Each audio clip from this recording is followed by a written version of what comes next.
네, 러시아는 어제도 그리고 오늘 새벽까지 수도 키이우를 비롯한 우크라이나 전역에 공습을 이어갔습니다. 제 뒤로 무너져 내린 건물이 보이실 텐데요. 미사일 공습의 피해 현장입니다. 러시아는 어제 하루만 20발 넘는 순항미사일과 로켓을 발사했는데 절반 이상이 방공망에 의해 격추됐지만 피해도 상당했습니다. 당시 긴박했던 공습 순간부터 전해드리겠습니다. 어제 낮 요란한 공습 경보가 울리더니 폭발음이 잇따라 터져나옵니다.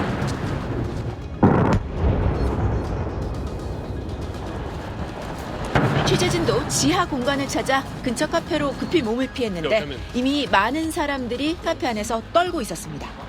Дуже гучних вибухів, і чоловік сказав, тут є підвальне кафе, підемо там пересидимо. 엄마는 놀라 우는 아이를 달랩니다. Ну, давайте, все, мама вже не плаче, все нормально.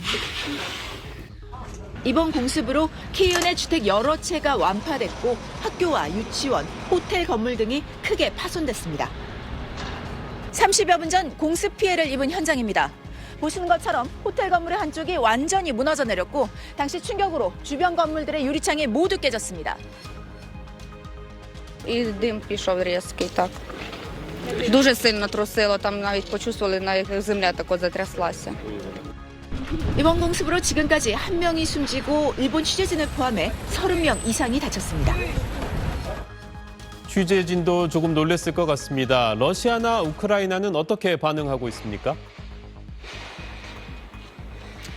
네, 제가 취재를 위해 우크라이나에 다시 들어온 게 닷새 전입니다.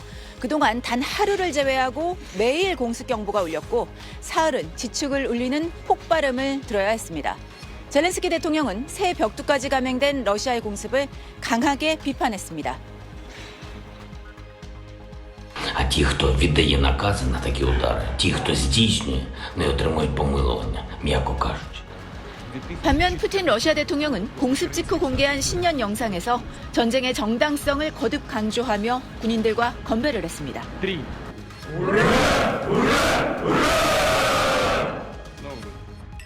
평화 협상은 아직 조금 멀어 보입니다. 현지 분위기는 어떻습니까? 우크라이나인들의 항전 의지는 여전합니다. 특히 전략적 요충지였던 하르키우와 헤르손시를 탈환하고 최근 젤렌스키 대통령의 미국 방문까지 성사되면서 승리에 대한 기대감도 높은 상황입니다. Very strong confidence in the victory. I believe in half year, so 6 months, and that's it. Загинуло дуже багато наших діток, жінок і простого люду. І це не може бути ніяких переговорів. 당장은 양측 간 협상 가능성이 크지 않고 전문가에 따라 전쟁이 어떻게 전개될지 전망도 엇갈립니다. 미국 등 서방의 지원이 언제까지 지속될지 또 러시아 내부 여론이 어떻게 움직일지 등이 중요 변수가 될 걸로 보입니다. 지금까지 우크라이나 키이우에서 SBS 곽상은입니다. 네, 러시아는 새해 첫날인 어제에 이어 오늘 새벽에도 공습을 이어갔습니다. 자정쯤부터 새벽녘까지 요란한 공습 경보가 울렸고 또다시 키이우 상공에 폭발음이 이어졌습니다. 미사일과 함께 이번에도 이란산 자폭 드론 샤헤드가 대규모로 공격에 동원됐습니다. 45 шахедів збито у першу ніч року. Дякую нашим повітряним силам, льотчикам, зенітникам. 33 шахеди на їхньому рахунку. 새해 이틀 연속 이어진 공습으로 최소 3명이 숨지고 10명 넘게 다쳤습니다. 매일같이 이어지는 새벽 공습에 주민들은 피말리는 공포 속에 밤을 지새우고 있습니다. 러시아군은 군사시설과 기관시설을 파괴하고 있다고 주장하지만 실제 피해는 민간인을 가리지 않습니다. 지난달 29일 공습 피해를 입은 민가에선 미사일 잔해가 어지럽게 흩어져 있습니다. 러시아는 이날 키이우에만 16발의 미사일을 발사했는데 우크라이나의 방공망이 그 미사일들을 격추하는 데 성공하긴 했지만 보시는 것처럼 그 잔해 일부는 이렇게 민가를 처참하게 파괴했습니다. Потому что слишком много отрицательных эмоций. Я их вообще не считаю за людей. 자, 이뿐 아니라 러시아 공습 때문에 물과 전기가 끊긴 곳이 많아서 주민들이 힘들어한다던데 그 내용도 전해주시죠. 네, 러시아가 에너지 기반 시설 공습을 본격화한 뒤 우크라이나인들에겐 정전과 단수가 일상이 됐는데요. 혼자 사는 70대 주민의 집을 찾아가 봤습니다. 오후 3시만 지나면 어두워지는 키이우의 겨울. 메콜라 할아버지는 요즘 초를 켜고 이불 속에서 밤을 보낼 때가 많습니다. 당국이 하루 6시간씩 전기를 주는 시간을 미리 공지하긴 하지만 공습이 있을 때마다 이마저도 지켜지지 않기 때문입니다. Последние где-то 2 недели, двое суток не было, но давали где-то по часу, 40 минут, 50 минут. И вот эти 50 минут хватало. 전기가 안 들어올 땐 통신도 함께 두절되고 예고 없이 난방이나 수도가 끊기기도 합니다. Александровскую больницу, главная больница Киева. Но как обратиться, если у меня нет связи? С хирургом нет связи, с кардиологом нет связи. Нету. 국제기구나 자원봉사 단체들이 발전기를 구해 쉼터를 운영하고 있지만 주민 수요에 비해 공급은 턱없이 부족합니다. Ось вони не повинні взагалі воювати з нами, я вважаю, ось.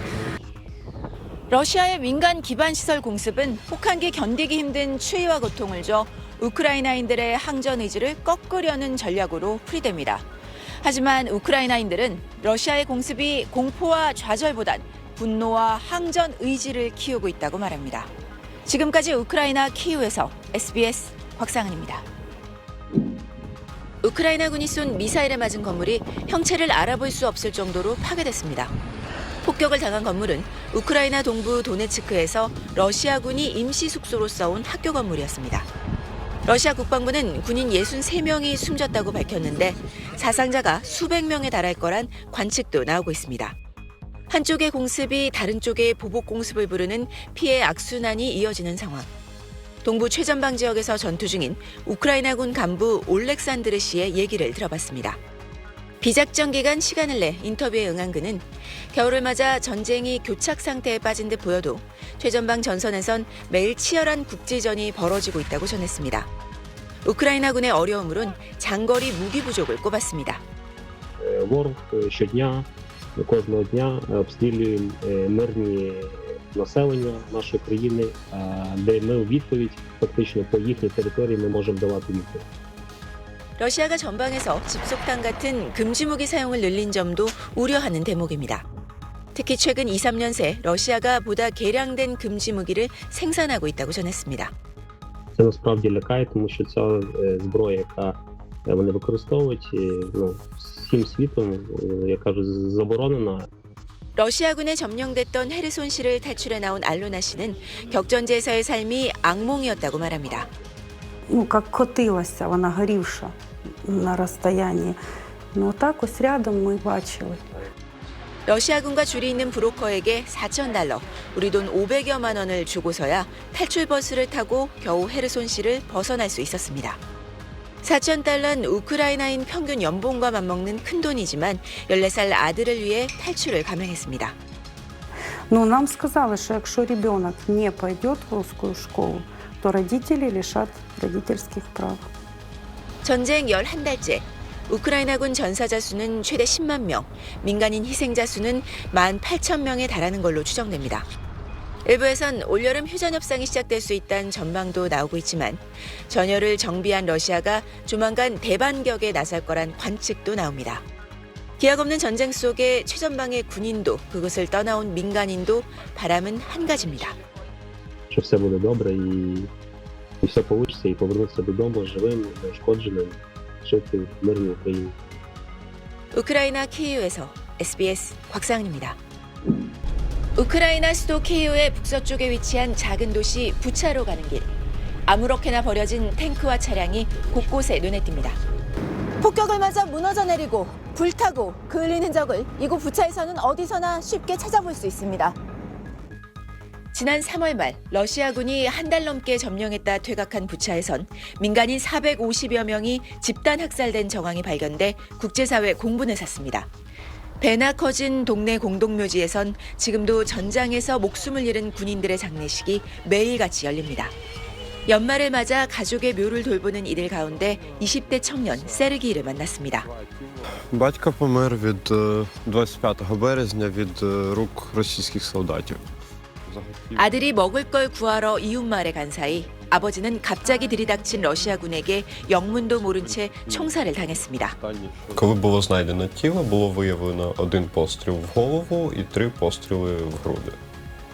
부차와 이웃한 소도시 이르핀에서 시가전이 벌어졌을 때 제냐 씨는 시민군으로 총을 들었습니다.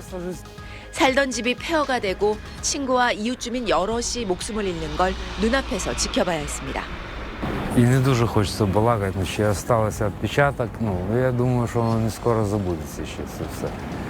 Хтось, звичайно, травмований більше, тому що він або перебуває в зоні активних бойових дій, або на тимчасово непідконтрольних Україні територіях.